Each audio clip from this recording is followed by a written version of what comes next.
कल्पना कीजिए एक ऐसी जगह जो पत्थर और गारे से नहीं विचारों से बनी थी, लाइब्रेरी ऑफ अलेक्जेंड्रिया। यह सिर्फ स्क्रॉल्स का संग्रह नहीं थी, बल्कि मानवता के लिए एक प्रकाश स्तंभ थी। यहाँ विद्वान, कवि और राजा आते थे अज्ञानता पर विजय पाने के लिए। ज्ञान यहाँ सबसे बड़ा खजाना था। टॉलेमिक राजवंश ने इसे स्थापित किया, ये समझते हुए कि सेनाओं से बने साम्राज्य गिर जाते हैं, लेकिन ज्ञान पर बना साम्राज्य अमर रहता है। अलेक्जेंड्रिया के बंदरगाह पर हर जहाज की तलाशी ली जाती थी किताबों के लिए। स्क्रॉल्स की नकल की जाती, असली लाइब्रेरी में रखे जाते। ये मानव जाति की स्मृति को एक जगह सहेजने की कोशिश थी। हर कहानी, खोज और सवाल यहाँ मिलते थे। लाइब्रेरी सिर्फ संग्रहालय नहीं थी, बल्कि विचारों का जीवंत केंद्र थी। ये म्यूजियम का हिस्सा थी, जहां महान दिमाग रहते और काम करते थे। वे आंगनों में दर्शन शास्त्र पर बहस करते, तारों का नक्शा बनाते, जीवन के रहस्यों को समझते। ये दुनिया की पहली यूनिवर्सिटी थी, जहां जिज्ञासा ही प्रवेश पात्रता थी। लेकिन ये प्रकाश स्तंभ बुझ गया। इसकी रोशनी नाटकीय आग में नहीं, बल्कि धीरे धीरे सड़न और विनाश से मध्यम हुई। आग, बजट कटौती और राजनीतिक उथल पुथल, हर खोई स्क्रॉल के साथ हमारी सामूहिक आत्मा का हिस्सा खो गया। अंतिम नुकसान सिर्फ जली हुई पपीरस नहीं था, बल्कि उस सोच का था कि ज्ञान साझा और सुरक्षित होना चाहिए। हम एक लंबी रात में डूब गए, एक अंधकार युग में, जहां हमें फिर से वही बातें सीखनी पड़ी। इसके बाद जो सन्नाटा छाया, वो सचमुच बहरा कर देने वाला था। उन ज्वालाओं और उपेक्षा के वर्षों में हमने क्या खोया? एक पूरा ब्रह्मांड, सैकड़ों नाटक, कविताएं और सभ्यताओं की कहानियां अब सिर्फ फुसफुसाहटें और खंडहर हैं। विज्ञान और गणित का नुकसान चौंका देने वाला है।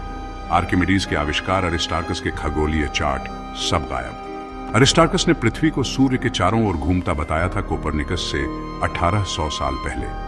एराटोस्थनीज ने पृथ्वी की परिधि मापी थी। उनके नक्शे शायद सबसे विस्तृत थे।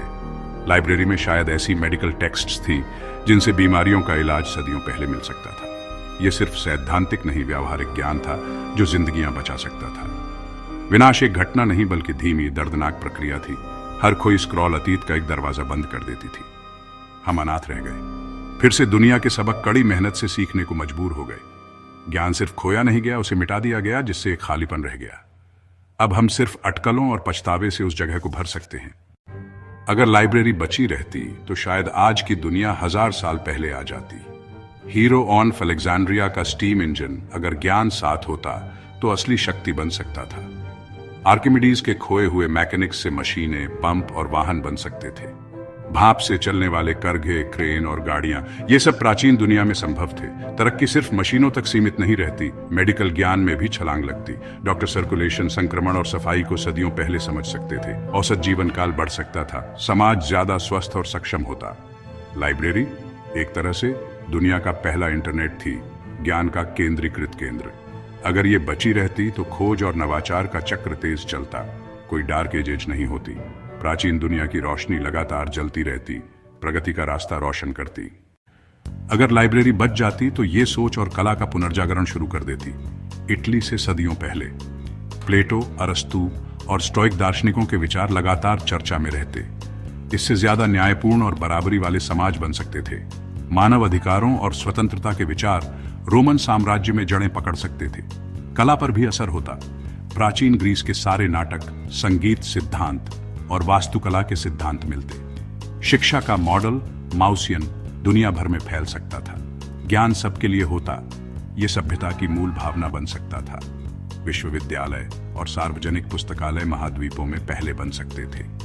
वैश्विक समझ गहरी होती, संस्कृतियां एक दूसरे की कहानियां पढ़ती, सहानुभूति और सम्मान के पुल बन सकते थे, जिससे दुनिया और शांतिपूर्ण बनती। लाइब्रेरी का भूगोल और खगोल शास्त्र का ज्ञान इंसानी इतिहास का नक्शा बदल देता। एराटोस्थनीज की गणना और नक्शों से खोज की उम्र योजनाबद्ध होती। दुनिया जल्दी जुड़ी हुई महसूस होती। खोजकर्ता सही जानकारी के साथ यात्रा करते। कोलंबस शायद गलती से अमेरिका न पहुंचता, बल्कि जानबूझकर रास्ता ढूंढता। पुरानी और नई दुनिया का संपर्क बराबरी और सम्मान के साथ होता।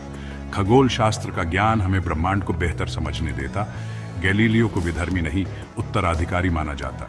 हम शक्तिशाली दूरबीनें और विज्ञान के नियम पहले समझ सकते थे। लाइब्रेरी का बचना एक जुड़े हुए, प्रबुद्ध और शांतिपूर्ण संसार का सपना था। उसका खोना हमारी रफ्तार और संभावनाओं का नुकसान था। आज हम किस तरह की दुनिया में रहते अगर वो प्रकाश स्तंभ कभी न बुझता।